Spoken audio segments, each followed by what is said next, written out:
Este es el nuevo Kia Telluride híbrido 2027, completamente nuevo, totalmente rediseñado en comparación con el Telluride anterior.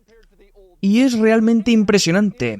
Tiene un aspecto atractivo, cuenta con mucha tecnología nueva y elementos de lujo, y es sorprendentemente eficiente en consumo de combustible y al mismo tiempo sorprendentemente potente. Hay mucho que decir sobre el nuevo Telluride híbrido y hoy voy a hacer una revisión completa y mostrarte todos sus detalles y características. Bien, vamos a los detalles y características del nuevo Kia Telluride híbrido de 2027. Hace un par de meses ya hice un recorrido completo por los detalles y características del nuevo Telluride en mi canal, pero en ese momento no pude conducirlo, ahora sí puedo. Esta es una revisión completa con conducción y es aún más especial porque se trata del nuevo Telluride híbrido, realmente el modelo más importante y esperado de la nueva gama Telluride, con un tren motriz híbrido completamente nuevo que antes no estaba disponible. Pero antes de hablar del motor y de la versión híbrida, hablemos de los detalles, empezando por el exterior, que vuelve a estar completamente rediseñado, totalmente nuevo, y sigue siendo muy atractivo. El Telluride anterior ya era un vehículo atractivo, y esa era una gran razón de su éxito masivo. Pero este nuevo modelo, en mi opinión, es incluso mejor, se ve más lujoso, más premium, pero mantiene las cosas que la gente amaba del anterior. Es cuadrado, musculoso, pero sigue siendo elegante y atractivo. Tiene cierto parecido con un Range Rover, y parece capaz, pero también refinado. Esto se nota especialmente en la parte trasera. En la vista de 3/4 trasera. Tiene ese aire de Range Rover, con el parachoques levantándose y la línea de la ventana terminando de manera elegante. Todo es muy atractivo en mi opinión, la parte trasera es especialmente bonita en el portón, donde han escondido el limpiaparabrisas trasero bajo el alerón trasero que sale del techo, ofreciendo una transición muy limpia de la ventana al portón. Se ve realmente premium y lujoso. Dicho esto, tengo un par de quejas sobre el diseño. En la parte delantera, los paneles verticales del color de la carrocería entre los faros cerca de la parrilla me parecen un poco sobrecargados. Quizás es demasiado y no tan limpio y elegante como otras partes del coche. Tampoco me entusiasma el diseño de las llantas, que me parece raro y llamativo. Funciona en el EV9, que también es un vehículo peculiar, pero aquí le quita un poco de elegancia. Y todavía no me gustan esos pequeños paneles verticales sobre los pasos de rueda que se han vuelto sorprendentemente populares en muchos coches nuevos. Son grandes, no cumplen ninguna función real y solo están por estética. Y creo que no quedan bien. Ojalá desaparecieran. Pero las llantas y las rejillas delanteras son detalles menores y creo que en general el nuevo Telluride se ve fantástico y será un gran punto de venta para miles de personas, especialmente comparado con otros subfamiliares de tamaño mediano que son bastante genéricos. Otra cosa sobre el exterior, este coche es bastante grande. El Telluride anterior ya estaba en el extremo superior del segmento de submedianos. Este mide aproximadamente 6,5 centímetros más que el anterior, así que está empezando a acercarse al límite de lo que llamamos un submediano. Dicho esto, sigue siendo comparable con sus rivales, casi tiene la misma longitud que el nuevo Honda Pilot y es un poco más corto que el Toyota Grand Highlander y el Chevrolet Traverse. Así que los submedianos han crecido bastante con los años y este sigue esa tendencia. Pasamos al interior, pero antes hablemos de entrar en el coche. Me encanta la llave. Todas las llaves nuevas de Kia son geniales. El botón de bloqueo está ligeramente inclinado a un lado, como un detonador. Lo pulsas así y es bastante satisfactorio. Además, el pequeño logo de Kia se ilumina en verde cada vez que presionas un botón para confirmar que has registrado tu acción. Es un detalle muy chulo. Otro detalle lujoso, al desbloquear las puertas, los tiradores emergen electrónicamente para que puedas abrir la puerta y entrar. Y cuando entras, descubres que el interior es tan bonito como sugiere el exterior. Es un espacio agradable, con materiales de alta calidad y un diseño muy cuidado. No tiene curvas llamativas ni detalles demasiado modernos, sino un estilo refinado y elegante, que realmente se siente como un sub-premium. Especialmente cuando uno observa todos los materiales y acabados y te da toda esa sensación. Pero lo más curioso del interior, sin duda, es que es morado. Podrías pensar que es marrón oscuro o negro, pero si miras de cerca, es morado por todo el interior. Obviamente no tienes que elegir este color. Kia lo llama Blackberry. Pero realmente es morado y no creo que sea muy popular. Es un toque más llamativo que lujoso, pero definitivamente le da personalidad.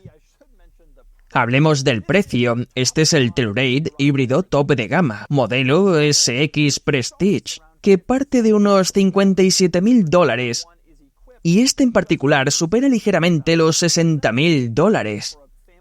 Es mucho dinero para un SUV familiar, pero comparable con los niveles más altos de sus rivales e incluso un poco más barato que algunos. El Telluride base, sin híbrido y sin lujos, empieza a poco más de $40.000. Así que no hace falta gastar una fortuna para tener un Telluride nuevo. Pero si quieres el híbrido y todos los lujos, es lo que te va a costar. Ahora vamos a los detalles, empezando por el botón de arranque, que está montado en la palanca que sale de la columna de dirección. Ahí mismo también está el selector de marchas.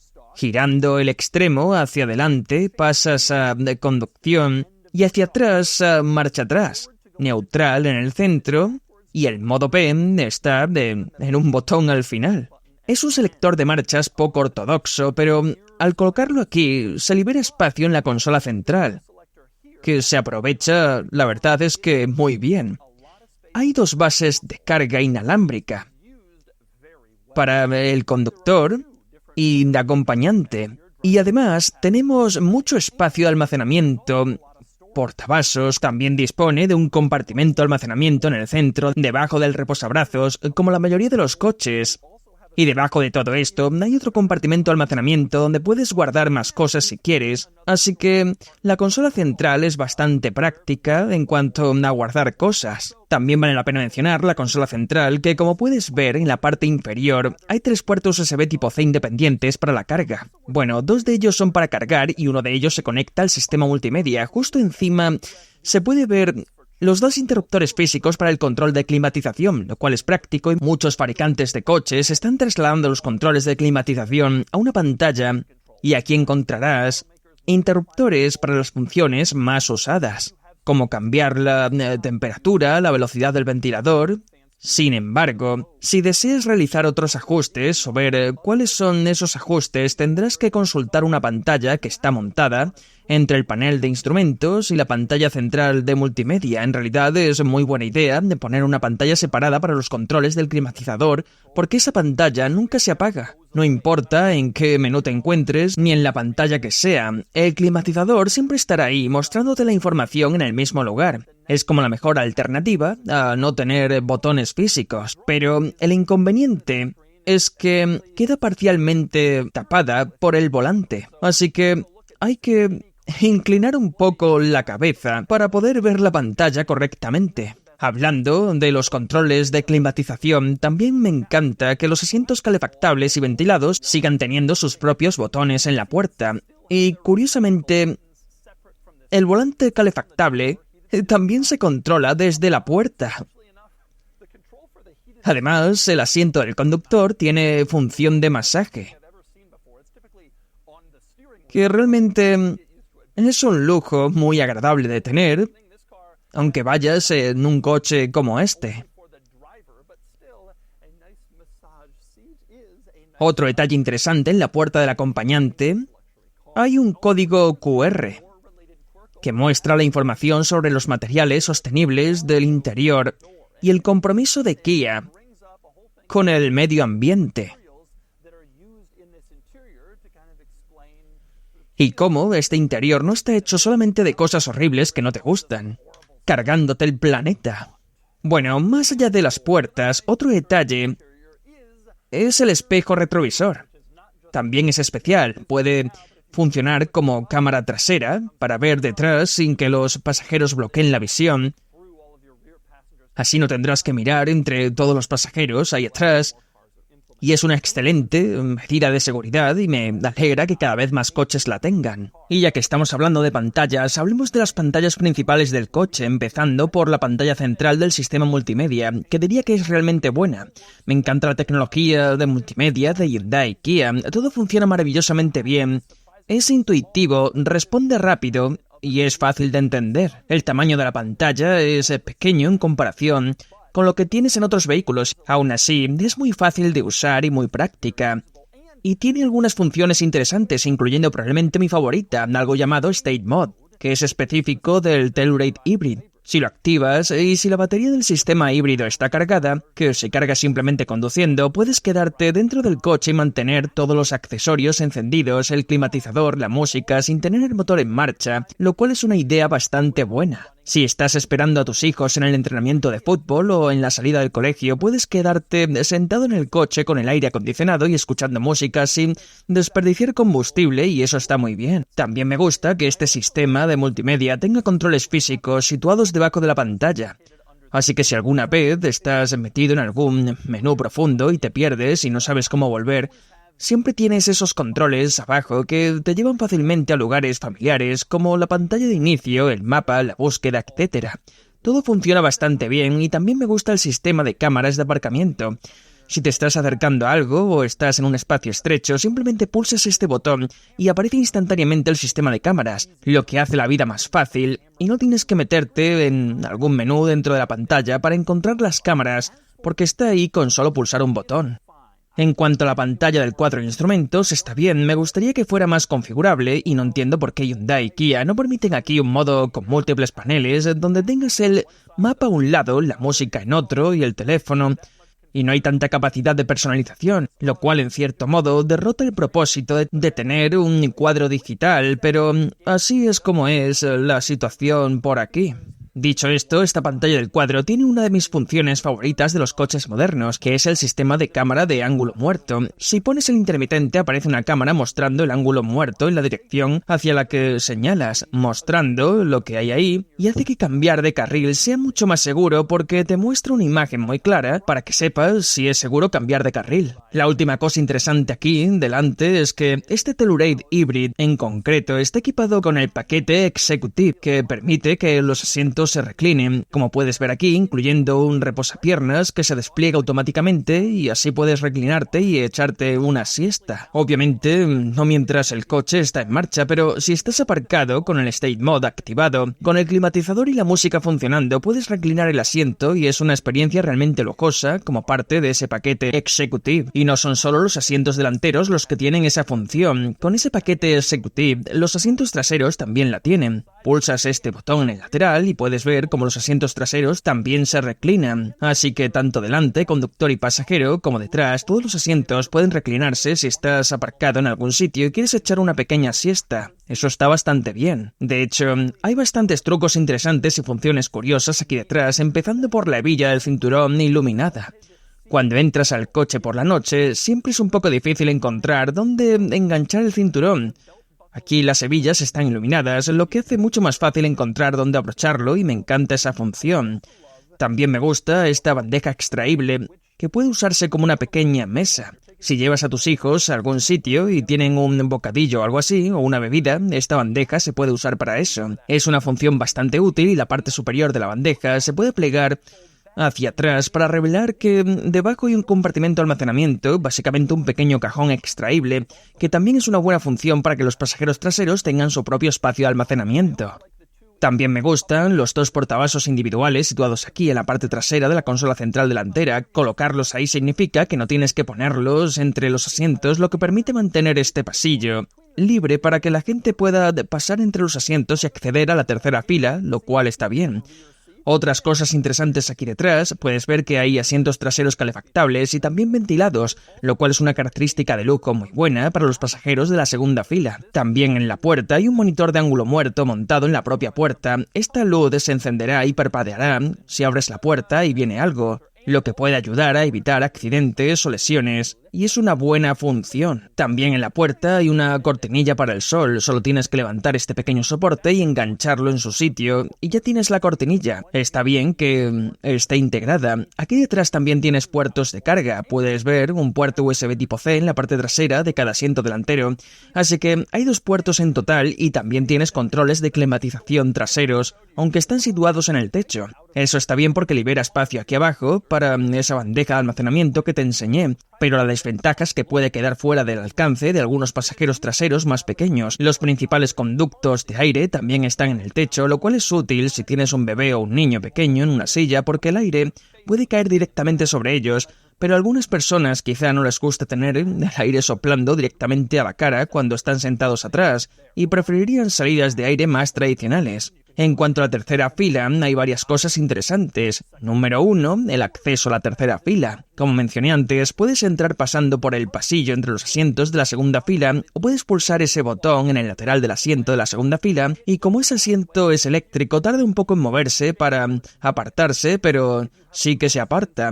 Y como puedes ver, mantiene su forma mientras se mueve, lo que significa que tienes una silla infantil, lo que significa que si tienes una sillita infantil instalada en la segunda fila, puedes mover el asiento hacia adelante sin quitar la sillita. La tercera fila es sorprendentemente un lugar bastante agradable para pasar el tiempo. Pierdes algunos detalles de lujo, como el cuero perforado en los asientos, y aquí puedes ver que es simplemente cuero liso. En la primera y segunda tienes cuero perforado, que es un poco más elegante. También las 2 primeras filas tienen este bonito patrón de aluminio en las rejillas de los altavoces, que queda muy bien. Lamentablemente en la tercera fila pierdes ese aluminio y pasa a ser simplemente del mismo color que el resto del interior. Pero aunque algunos materiales no sean tan buenos, sí que hay buenas funciones. Por ejemplo, tienes portavasos en la tercera fila, 2 a cada lado. También tienes puertos USB tipo C ahí atrás, lo cual está bien, e incluso tienes asientos calefactables en la tercera fila, algo que no es común en ningún vehículo, pero aquí está en el Kia Telluride. Pasamos a la zona de carga detrás de la tercera fila, que en realidad es sorprendentemente grande. Para un subfamiliar de tamaño medio hay bastante espacio detrás de la tercera fila, especialmente considerando que este es el modelo híbrido. Así que hay baterías y todo el equipo híbrido.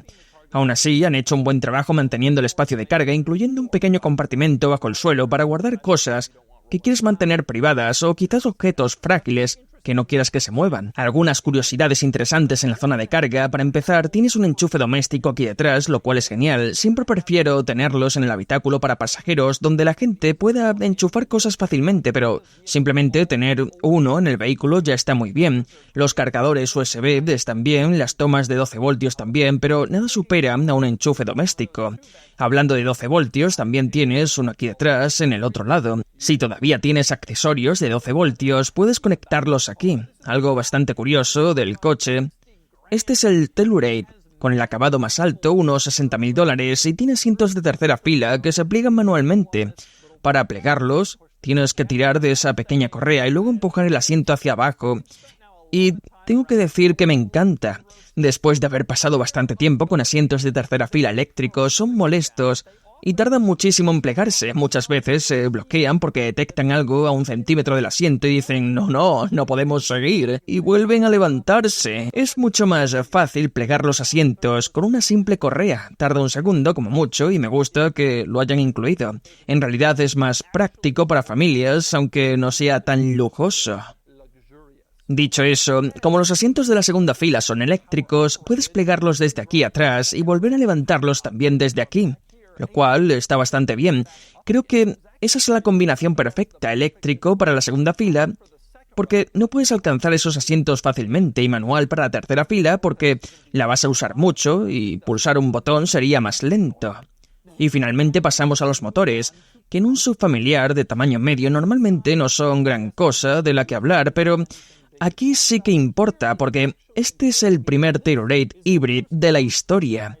Y hay mucho interés en los híbridos y en maximizar el consumo de combustible, así que esto es importante. En realidad hay 3 opciones de motorización en el nuevo Telluride. Una es un V6 normal de unos 290 caballos, que viene del modelo anterior. También hay un motor de 4 cilindros turbo, sin sistema híbrido, de unos 275 caballos, que parece un poco redundante con el V6, pero ambos motores existen. Tengo la sensación de que no convivirán mucho tiempo y probablemente acabarán quedándose solo con el 4 cilindros, pero por ahora esas son las dos opciones. Luego tienes la tercera opción, que es la híbrida, y sobre el papel es impresionante, un 4 cilindros turbo híbrido que produce unos 330 caballos y alrededor de 460 Nm de par, cifras bastante saludables, mientras además consigues un consumo combinado de 7,6 litros a los 100, con tracción total como tiene este Telluride Hybrid.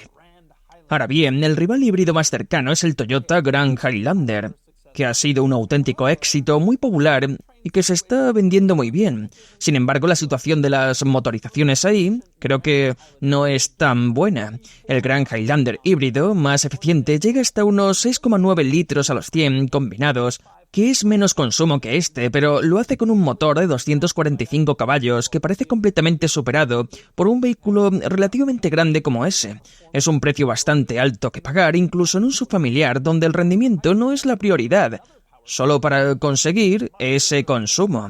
Ahora bien, el Highlander híbrido también ofrece otra motorización con unos potentes 360 caballos. Ese solo consigue unos 8,7 litros a los 100 combinados. Este parece un punto intermedio bastante bueno, con buena potencia y buen consumo, y simplemente tener una versión híbrida ya es algo bastante importante por sí mismo, porque lo que hace el Grand Highlander, y es bastante convincente, muchos rivales. No hay un Chevy Traverse híbrido, no hay un Honda Pilot híbrido, y de hecho el Pilot, con tracción total, solo consigue alrededor de 10,7 litros a los 100 combinados, bastante peor que este bastante impresionante Telluride híbrido. De hecho, el rival más cercano al Telluride híbrido es en realidad el Hyundai Palisade híbrido, que básicamente es el mismo vehículo por debajo porque Hyundai y Kia pertenecen al mismo grupo, y los dos coches se desarrollaron juntos. El Palisade es muy similar al Telluride y realmente no hay grandes diferencias entre los dos, y tengo la sospecha de que el Telluride y el Palisade estarán en el puesto 1 y 2 en la lista de compra de muchos compradores de subfamiliares. Por cierto, otra ventaja impresionante del Telluride híbrido y su sistema de propulsión es la autonomía.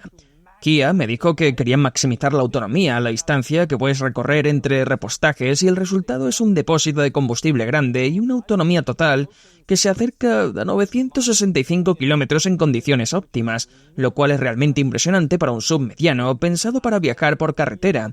Va a ser una característica que a mucha gente le va a encantar. La desventaja de este sistema de propulsión es que, al ser híbrido y crear un vehículo más grande, con más lujo y más equipamiento, pesa más. Este pesa unos 225 kilos más que el Telluride anterior de media. Pero con todo eso en mente, ahora es el momento de ponerse al volante y finalmente conducir el nuevo Telluride, y no solo eso, el nuevo Telluride híbrido. Así que vamos allá. Muy bien, conduciendo el nuevo Telluride híbrido. Hay mucho que decir sobre el coche. Es un vehículo tremendamente popular. Este tipo de sub mediano grande de 3 filas es un segmento enorme. Muchísima gente está comprando muchos coches y gastando mucho dinero en este segmento.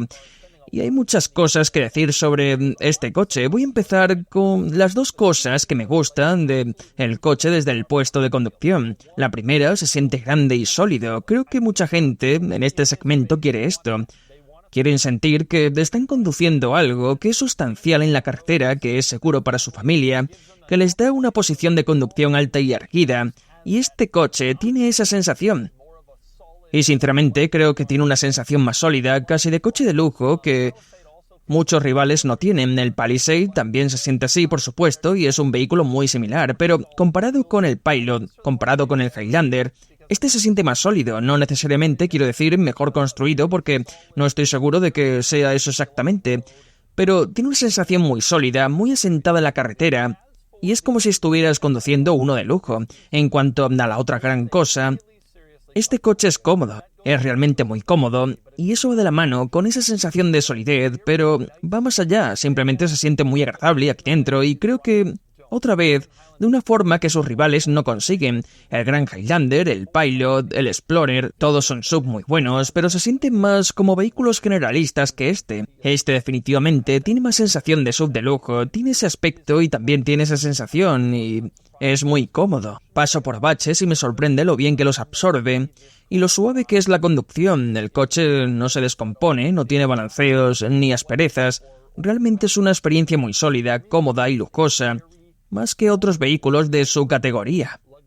Pero tiene inconvenientes. No me encanta la motorización. De hecho, es curioso porque sobre el papel, este es el mejor sistema de propulsión en la historia de los submedianos, 330 caballos y 7,6 litros a los 100. ¿Cómo puede salir mal eso? Bueno, la respuesta es que no se siente como si tuviera 330 caballos. La respuesta del acelerador es lenta, incluso en modo Sport. El modo Sport parece mantener las marchas más tiempo, pero no parece remapear el acelerador lo suficiente como para responder más rápido cuando pisas. Como resultado, hay una especie de retraso. Cuando pisas el acelerador, no ofrece esa sensación de aceleración que esperaba teniendo en cuenta la cifra de potencia, y creo que ese es uno de los inconvenientes de usar un 4 cilindros en lugar de un V6. Algo que en parte hay que hacer por motivos de emisiones y consumo. Pero algunos fabricantes han hecho un gran trabajo reduciendo el número de cilindros sin que se pierda sensación de rendimiento. Aquí no es el caso, y cuando pisas a fondo puedes oír claramente el motor trabajando, lo cual probablemente elimina buena parte del beneficio de consumo si realmente necesitas acelerar fuerte. Ahora bien, mucha gente que conduce este coche nunca va a acelerar fuerte, realmente nunca le van a exigir demasiado. Dicho eso no me impediría comprar este coche. De hecho, creo que la mayoría de SUV de este segmento tienen motorizaciones que están bien, no son increíbles, y este definitivamente, en mi opinión, no lidera la categoría en ese aspecto, pero las cifras de consumo son realmente difíciles de ignorar.